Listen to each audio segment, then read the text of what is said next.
ধাক্কা মারলেন কেন? অন্ধ আছেন নাকি? সরি, আর হবে না, ভুলে গেছে। এই ও ধাক্কা কোথায় মারলো? আপনি ধাক্কা মারলেন, ফোন ঘাটতে ঘাটতে যাচ্ছিলেন, ও মোটেও ধাক্কা মারেনি, ঠিক আছে?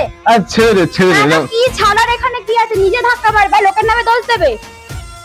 এসেছে, ধাক্কা কেন মারলো? 20 টাকা নয়, 30 টাকা ভাড়া, 30 টাকা দিতে হবে। আরে এই তো কথা হলো 20 টাকা। না এই ফেস্টিভ দিনে এখনো প্যাসেঞ্জার পাবো না যাওয়ার সময়, ফাঁকা গাড়ি চালতে হবে।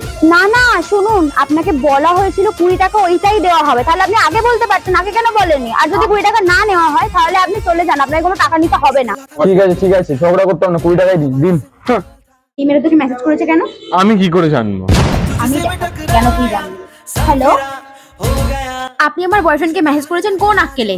আপনি যদি আমার বয়ফ্রেন্ডকে আর একটা মেসেজ করেন কোনোদিনও, তাহলে আমি আপনাকে আপনার বাড়িতে গিয়ে কবর দিয়ে আসবো, বুঝেছেন? চুপ কর।